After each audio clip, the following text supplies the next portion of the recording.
Amelie Johnson gazes at herself in the full-length mirror of her luxurious bedroom, adjusting the pearl necklace that adorns her graceful neck. At 32, she embodies American sophistication, with her perfectly maintained brown hair and a designer dress that accentuates her slender figure. Her green eyes, always alert and calculating, shine with a mix of satisfaction and ambition. 2 years ago, Amelie pulled off what many consider a masterstroke: her marriage to William Miller, a renowned businessman in the New York scene, 13 years her senior. The ceremony, held in the gardens of the Miller estate, was a dazzling event that occupied the social pages for weeks. "Sweetheart, are you ready?" William's deep voice echoes from the hallway. "The guests will be arriving soon."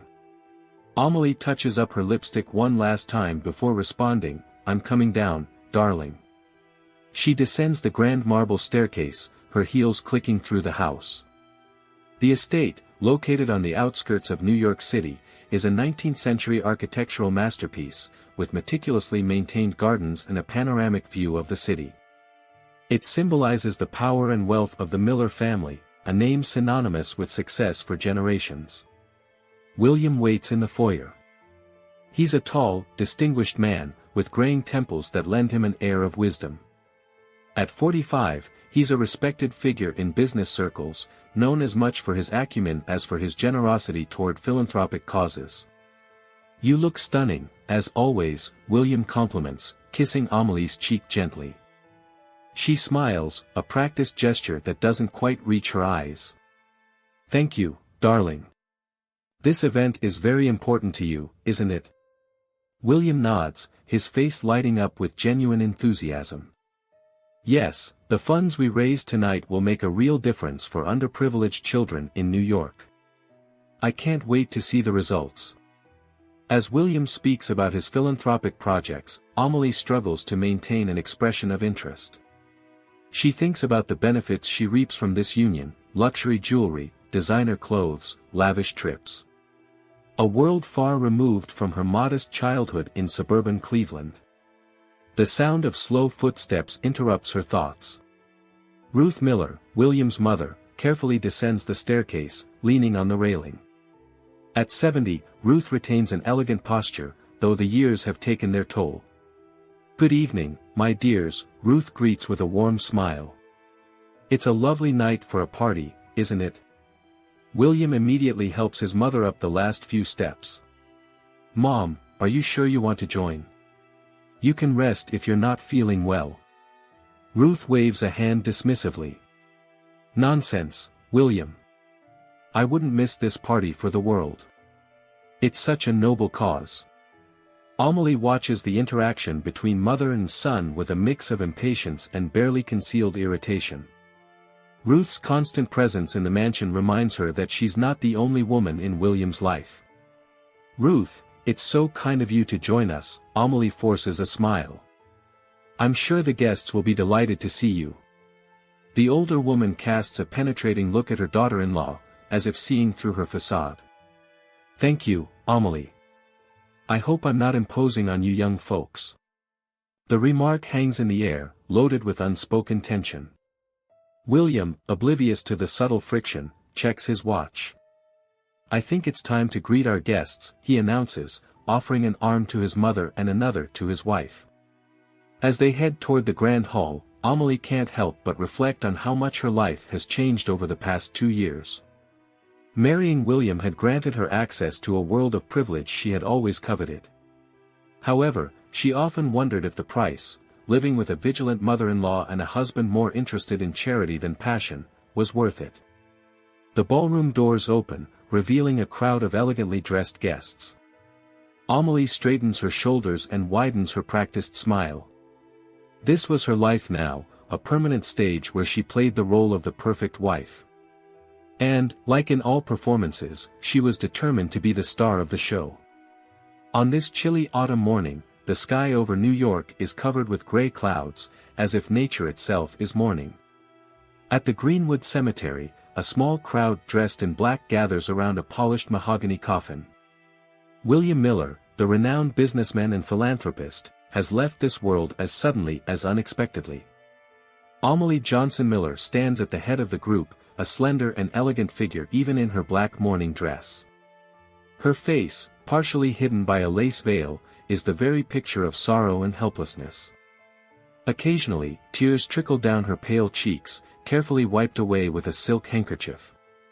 William was an extraordinary man, the priest begins, his solemn voice echoing in the cemetery. A visionary businessman, a generous philanthropist, a devoted son, and a loving husband. His untimely departure leaves a vast void in our lives. As the sermon continues, Amelie's mind wanders. Her thoughts are not on memories of her late husband but on the future that now lay before her. William's sudden death, a heart attack during a business meeting, had been a shock. As she stands by his coffin, Amelie thinks only of the fortune she believes she will inherit.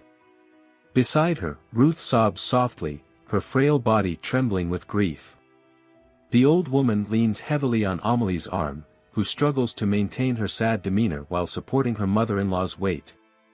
"William, my dear son," Ruth murmurs between sobs, "how will I live without you?" Amelie mechanically pats her mother-in-law's back. "Hush, Ruth. Be strong. It's what William would want." Her voice is suitably sorrowful, but her green eyes remain dry and calculating behind the veil. She scans the crowd, noting the sympathetic looks and whispered condolences.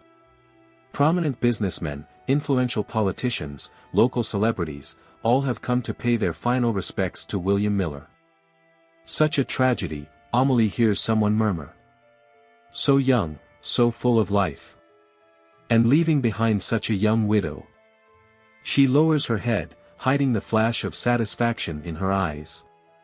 Yes, she was now the young widow of the powerful William Miller.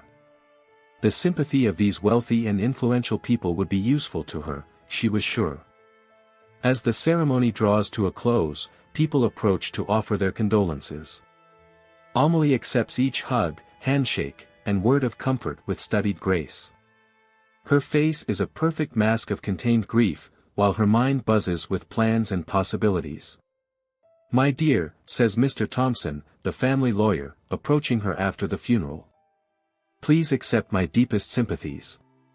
When you're ready, we need to discuss legal matters." Amelie nods solemnly. "Of course, Mr. Thompson. I'll contact you as soon as possible." As the lawyer walks away, a small smile forms on Amelie's lips. Legal matters could only mean one thing, the reading of the will. Her heart races.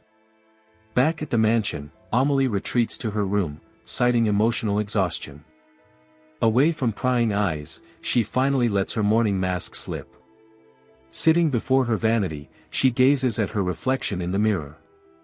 "Well, Amelie," she says to herself, "you've done it. 2 years of marriage and now, it's all yours." Her eyes gleam with ambition as she imagines the possibilities before her. The Miller fortune is vast, properties, investments, well-stocked bank accounts. And now, all would be hers. Amelie allows herself a moment of silent triumph. The public mourning could continue for a few weeks, maybe even a few months. But behind the scenes, she was already making plans. Luxurious trips, extravagant parties, perhaps even a whole new wardrobe. After all, black wasn't really her color. She feels a pang of sadness thinking about William. He had been kind, too generous for her liking. But business is business, and this marriage had always been an investment for her. "Rest in peace, darling," Amelie murmurs to the empty room, a cold smile playing on her lips. "Your legacy will be in good hands." With that, she rises, ready to face the rest of the day of mourning. The facade of a devastated widow would have to be maintained a little longer. But behind this facade, Amelie Johnson Miller already saw herself as the new Queen of New York, ready to take the throne she believed was rightfully hers. The early morning sun barely rises as Amelie Johnson Miller descends the stairs of the mansion with a determined step. Her heels click in the silent hallways, announcing her arrival as a sign of imminent change. Impeccably dressed in a black skirt and blazer, she looked more like an executive about to close an important deal than a grieving widow. 3 days have passed since William's funeral, and Amelie has decided it's time to put her plans into action. Her first target, Ruth Miller, the inconvenient mother-in-law who still occupies a room on the top floor of the mansion. Amelie finds Ruth in the sitting room, seated in her favorite armchair, flipping through an old photo album. The old lady looks up, surprised by her daughter-in-law's abrupt entrance. "Amelie, dear," Ruth greets, her voice still tinged with sadness. "You're up so early. Couldn't sleep?" Amelie ignores the question, her green eyes cold as jade. "Ruth, we need to talk." Amelie's change of tone makes Ruth sit up in her chair, closing the photo album on her lap. "Of course, dear. What's wrong?" Amelie takes a deep breath, as if preparing to announce difficult news. "Ruth, with William gone, there are a lot of things that need to change around here. And one of those changes." She pauses dramatically. "Is that you need to leave the mansion. Immediately." The ensuing silence is deafening. Ruth blinks several times, as if she can't believe what she's hearing. "Excuse me, Amelie. I don't think I heard you correctly." "Yes, Ruth," Amelie replies, her voice as sharp as a blade.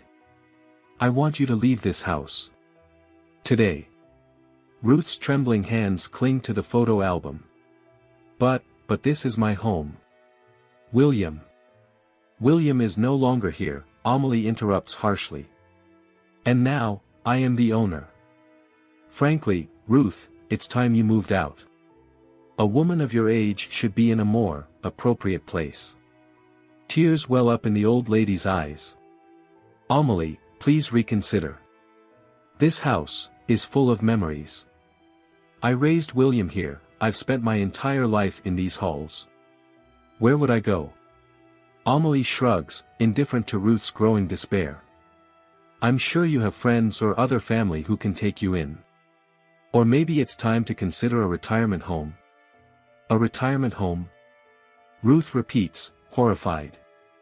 "Amelie, how can you suggest such a thing? 3 days after my son's funeral."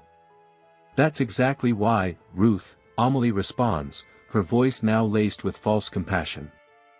"I thought it would be too painful for you to stay here, surrounded by memories of William. I'm thinking of your well-being." Ruth rises, her legs shaky but her posture still dignified. "You only think of yourself, Amelie. It's always been that way, hasn't it? Since the day you walked into this house." Amelie narrows her eyes, dropping all pretense of kindness. "Watch your words, Ruth. Remember who's in control now." "William would be devastated if he saw this," Ruth murmurs, tears now streaming freely down her wrinkled face. "William isn't here to see it, is he?" Amelie retorts coldly. "Now, I suggest you start packing. I want you out by the end of the day." Ruth staggers as if slapped. "Please, Amelie. Give me a few days at least. To organize my things, find a place." "End of the day, Ruth," Amelie repeats, unyielding. "Don't make me call security to escort you out." With those final words, Amelie turns on her heel and leaves the room, leaving a devastated and sobbing Ruth behind. A few hours later, Amelie watches from her bedroom window as a taxi pulls away through the mansion gates. In the back seat, a bent and defeated figure, Ruth, leaving behind the home she had known for decades. Amelie smiles, satisfied. The first obstacle had been cleared. She could now begin enjoying her new life as the mistress of the Miller mansion. "Goodbye, dear mother-in-law," she says, raising a solitary champagne toast. "May you find peace, far from here." With a final sip, Amelie turns away from the window, her thoughts already turning to redecorating plans. The era of Ruth Miller was over. The era of Amelie Johnson Miller was just beginning. The afternoon sun bathes the narrow streets of Brooklyn in long shadows over the old buildings and steep stairs. In a small apartment on the third floor of a building without an elevator, Ruth Miller slowly unpacks the few boxes that contain the remnants of her former life. Her wrinkled hands tremble slightly as she pulls out familiar items, a porcelain vase from China, a few framed photos, old books that William loved as a child. Each item brings a wave of memories, some sweet, others now tinged with bitterness. "Oh, William," Ruth murmurs to her son's portrait, which she places on a makeshift table. "How quickly things have changed." The apartment is tiny compared to the mansion she had called home for so many decades. One bedroom, a small living room that blends into a cramped kitchen, and a bathroom that could barely fit one person. The peeling walls and creaking floorboards constantly remind her of her new reality. Meanwhile, miles away in the luxurious suburbs of New York, Amelie Johnson Miller relaxes in a marble bathtub, a glass of champagne in hand, celebrating her newfound freedom. "Ah, this is the life," she says to herself, sinking deeper into the scented waters. The bathroom, larger than Ruth's entire apartment, is just one of the many luxuries Amelie now considers solely hers. In the days following Ruth's departure, Amelie immerses herself in her new life as a wealthy widow. Her schedule, once filled with charitable events and tedious dinners with William's associates, is now brimming with engagements much more to her liking. One sunny morning, Amelie walks into the most exclusive boutique on Fifth Avenue, her high heels clicking on the marble floor. "Mrs. Miller," the saleswoman greets her effusively. "What a pleasure to see you. My condolences on your husband." Amelie waves off the condolences. "Thank you, Yvette. Today, I'm here to refresh my wardrobe. Show me everything from the new collection." A few hours later, she leaves the boutique laden with bags, having spent a small fortune on dresses, shoes, and accessories. Amelie has decided that mourning didn't have to be so black. That evening, the once silent and solemn halls of the Miller mansion echo with music and laughter. Amelie has organized a small gathering with her closest friends, all young and ambitious like her, eager to enjoy the newly acquired wealth of their friend. "Darling, this champagne is divine," one of them, Cecilia, comments, lounging on one of the expensive couches in the sitting room. "William always had good taste, didn't he?" Amelie smiles, a mischievous glint in her eyes. "Yes, in drinks and women. But now, I decide what to serve and to whom." The women's laughter fills the room, mingling with the clinking of crystal glasses. Days turn into weeks, and Amelie continues her spending and partying spree. Her evenings are filled with dinners at Michelin-starred restaurants, her afternoons with spa sessions and extravagant shopping sprees. She plans to redecorate the mansion, order a new sports car, and even take a month-long trip to the Greek islands. Life is too short for saving, she declares to her reflection in the mirror, trying on an absurdly expensive diamond necklace. However, amid all these extravagances, there are moments when a shadow crosses Amelie's face. Brief moments when she finds herself looking at William's portrait hanging in the hallway or the empty chair Ruth used to occupy in the dining room. But she quickly pushes these thoughts aside, drowning any remaining guilt in more champagne and more spending. One evening, as Amelie prepares for another party in her honor, her phone rings. It's Mr. Thompson, the family lawyer. "Mrs. Miller," his voice is serious on the other end of the line. "We need to arrange a meeting to discuss your late husband's will. It's urgent." Amelie's smile fades for a moment, but she quickly regains her composure. "Of course, Mr. Thompson. How about next week? I'm a bit busy over the next few days." As she hangs up the phone, Amelie feels a pang of anxiety. But she quickly dismisses it, convincing herself that it's just a formality. After all, she was the widow, the natural heir. What could possibly go wrong? With a shrug, she resumes her preparations, eager to plunge back into the life of luxury and pleasure she now considered her right. Mr. Thompson's office, located in an Art Deco building in downtown Manhattan, exudes an atmosphere of solemnity and tradition. Mahogany bookshelves filled with legal volumes line the walls, while a heavy oak desk dominates the center of the room. On this sunny morning, 2 weeks after Ruth's expulsion, Amelie Johnson Miller enters the room with the confidence of a queen about to be crowned. Mr. Thompson, she says to the lawyer with a practiced smile, extending her gloved hand. I hope I haven't kept you waiting. The lawyer, a middle-aged man with thin-rimmed glasses and graying hair, stands to greet her. Not at all, Mrs. Miller. Please, have a seat. Amelie settles into the leather chair across from the desk, elegantly crossing her legs. Her black dress, a Chanel from the latest collection, is the epitome of chic mourning. But her eyes shine with barely contained impatience. Well, Mr. Thompson, she begins in a melodious voice, I'm eager to settle these legal formalities. I'm sure William left everything in order. The lawyer clears his throat and adjusts his glasses. Yes, Mrs. Miller. William was always very meticulous with his legal affairs. Before we begin, I want to express my condolences again for your loss. Amelie nods in acknowledgement, but her eyes remain fixed on the file the lawyer is opening on the table. Let's proceed with the reading of the will, Mr. Thompson announces, taking an official-looking document. This is the last will and testament of William Miller, dated 6 months ago. Amelie's heart races. 6 months ago. That meant the will had been updated recently, likely to include her as the primary beneficiary. She struggles to contain her smile. Mr. Thompson begins to read, his monotone voice filling the room. William Miller, being of sound mind and body, hereby declare this to be my last will and testament. Amelie listens with only superficial attention to the initial legal formalities, her thoughts already drifting to how she would spend her newly acquired fortune. Perhaps a villa on the Hamptons? Or an apartment overlooking Central Park? Regarding the distribution of my estate, the lawyer continues, snapping Amelie's attention back to the present. She leans forward, her eyes gleaming with anticipation. To my beloved wife, Amelie Johnson Miller, Mr. Thompson reads, pausing for what seems an eternity. Amelie holds her breath.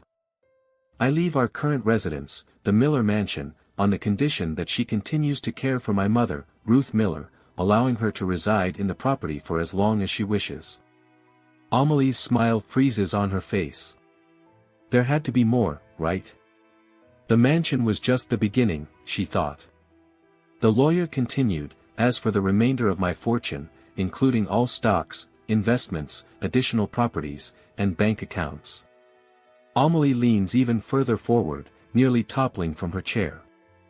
Shall be distributed as follows. 80% will be donated to various charitable organizations, as listed in Appendix A of this document. The remaining 20% will be placed in a trust fund to ensure a lifelong pension for my mother, Ruth Miller. Amelie's world seems to crumble. She hears the words, but her mind refuses to process them. Charity. Pension for Ruth. What about her? Where was her share? This can't be, she stammers, her composure rapidly unraveling. There must be a mistake, Mr. Thompson. The lawyer looks at her with a mix of pity and embarrassment. I'm sorry, Mrs. Miller, but there is no mistake. This is the official and legal will of your late husband. Amelie feels the blood drain from her face. Her once firm and confident hands visibly tremble. But what about me? I'm his widow. Surely, I'm entitled to more than just the house. Mr. Thompson clears his throat again, clearly uncomfortable. Mrs. Miller, legally, the will is clear. The mansion is yours, under the stipulated condition. For the rest. William was always deeply committed to philanthropy. Amelie rises abruptly, her chair scraping loudly on the polished floor. This is unacceptable. There must be a way to contest this. The lawyer remains calm and professional. Mrs. Miller, I assure you the will is legally sound. William drafted it while fully competent and followed all necessary legal formalities. As Amelie struggles to grasp the magnitude of what she's hearing, a terrible realization dawns on her.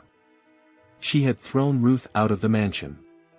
The condition to keep the only thing William had left her, she had already violated it. The silence in Mr. Thompson's office is deafening. Amelie, still standing, grips the edge of the lawyer's desk, her knuckles white with tension.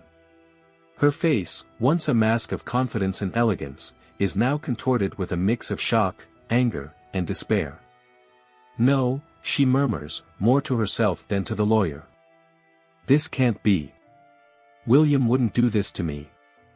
Mr. Thompson, maintaining his professional demeanor, adjusts his glasses and continues reading the will, his monotone voice resonating in the room like a hammer driving the final nail into Amelie's hopes. "In addition, I wish to express my gratitude to my wife, Amelie, for these years of life together. I hope she understands that my legacy has always been more about the impact than material wealth and that she finds satisfaction in continuing the philanthropic work I so cherished in my life." Amelie lets out a bitter laugh. Satisfaction? Philanthropy? William must have lost his mind before he died. The lawyer clears his throat, clearly uncomfortable. "Mrs. Miller, I can assure you that your husband was in full possession of his faculties when he drafted this will. In fact, he updated it a few weeks before his death." These words hit Amelie like a punch to the gut. A few weeks ago. That meant William had made these decisions deliberately, knowing exactly what he was doing. But the bank accounts, Amelie insists, clinging to a thread of hope. "Surely there are funds in our joint accounts?" Mr. Thompson shakes his head slowly. "Unfortunately, Mrs. Miller, all bank accounts are included in the estate to be distributed according to the will. The joint accounts have been closed, and the funds transferred to the estate account." Amelie collapses back into her chair, as if her legs can no longer support her. Her mind spins, trying to comprehend the magnitude of what's happening. All the plans she had made, the purchases, the parties, the trips, it was all crumbling before her eyes. She asks, "And the charitable organizations?" her voice now a mere whisper. "What are they?" Mr. Thompson consults the document. "The majority of the funds will go to organizations working for underprivileged children, medical research, and environmental preservation. There's also a significant donation for the restoration of New York's historic landmarks." Each word is like a dagger to Amelie's heart. William had left his fortune to strangers, to causes, to old buildings, but not to her. And Ruth?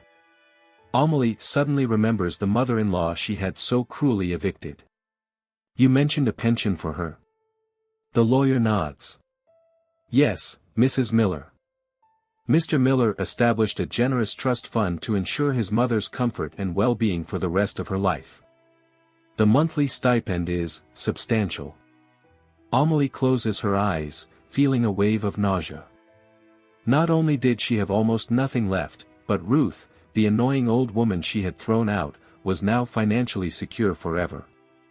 "There is one more clause I need to mention," Mr. Thompson continues, his voice now cautious. "Regarding the mansion." Amelie opens her eyes, suddenly alert. The mansion. It was all she had left. "What?" she demands. "What about the mansion?" The lawyer clears his throat again before reading, "Amelie Johnson Miller's possession of the Miller mansion is contingent upon her allowing Ruth Miller to reside in the property. If this condition is not met, the mansion is to be sold, and the proceeds donated to the aforementioned charities." Amelie's world collapses. The mansion, her last hope of retaining a semblance of wealth and status, was now out of her reach. She had thrown Ruth out, thus violating the sole condition William had imposed. "No," she whispers, her voice breaking. "No, no, no." Mr. Thompson watches with a mixture of pity and discomfort as Amelie struggles to maintain her composure. Years of planning, of meticulous calculation, had amounted to nothing. William, the man she thought she had so cleverly deceived, had ultimately turned the tables on her. The office, once a symbol of power and wealth for Amelie, now felt suffocating. The dark wood-paneled walls seemed to close in on her, while the weight of reality crushed her. Her world, carefully built on the illusion of wealth and status, was crumbling before her eyes. "This can't be the end," Amelie murmurs, more to herself than to the lawyer. Her eyes, once bright with ambition, now glazed over in shock. There must be something to be done, Mr. Thompson. A legal loophole, a way to contest this. The lawyer adjusts his glasses, his face a mask of professional neutrality. Mrs. Miller, I'm afraid the will is legally binding. William was meticulous in its drafting, anticipating potential challenges. Amelie rises abruptly, her legs unsteady. She begins pacing the office, her high heels clicking on the parquet floor. But the mansion, you said I would lose it if Ruth wasn't living there. What if I brought her back? If I begged her to return? Mr. Thompson hesitates, clearly uncomfortable. Well, technically, if Mrs. Ruth agreed to come back and reside in the mansion, you could keep the property. But what? Amelie demands, turning to face the lawyer. However, given the current circumstances, I can't predict how Mrs. Ruth would respond to such a request, he finishes diplomatically. Amelie lets out a bitter laugh. Current circumstances? You mean the fact that I threw her out 3 days after her son's funeral? The lawyer simply nods, not commenting further. The silence that follows is deafening. Amelie hears the ticking of the old clock in the corner of the office, each second marking the end of her ambitions. Her mind races, desperately searching for an escape. What if? She begins hesitantly. What if I questioned William's mental health? He clearly wasn't in his right mind when he drafted this ridiculous will. Mr. Thompson sighs and removes his glasses to rub them with a handkerchief. Mrs. Miller, I must advise against such a course of action. Not only would it be extremely difficult to prove such a claim, given that William was regularly monitored by doctors and showed no signs of mental decline, but also. But what? Amelie insists, her voice rising in desperation. It would also be extremely damaging to your reputation, the lawyer finishes gently. Think of the headlines, the public opinion. The young widow trying to discredit her beloved philanthropist husband after his death. The words hit Amelie like a bucket of cold water. She slumps back into her chair, all the strength draining from her body. So, that's it. Everything I have, everything I worked for. Mr. Thompson clears his throat, uncomfortable with his client's obvious despair. Mrs. Miller, if I may suggest, perhaps it's time to reflect. To consider William's true wishes and the legacy he wanted to leave. Amelie looks at him incredulously. Reflect? Legacy? What good is a legacy if I can't enjoy it? The lawyer maintains his calm. William believed in making a difference in the world, using his wealth for the greater good. Perhaps, in honoring his wishes, you might find a new purpose. These words fall on deaf ears. Amelie rises again, this time with a cold determination in her eyes. No, Mr. Thompson. This isn't over. I will not accept this and walk away empty-handed. Mrs. Miller, I strongly advise against any rash actions, the lawyer warns, alarmed by the sudden change in Amelie's demeanor. But she is already heading for the door, her mind filled with schemes and possibilities. Ruth. Everything depended on Ruth now. If she could convince the old lady to return to the mansion, there might still be a chance to salvage something from this disaster. Thank you for your time, Mr. Thompson, Amelie says, her voice cold and controlled. I'll be in touch. As she leaves the office, leaving behind a worried lawyer, Amelie knows she's about to embark on the fight of her life. A fight for wealth, for status, for everything she's ever wanted. And this time, she has nothing to lose. The office door clicks shut behind her with a finality that echoes like the sound of a sealed fate.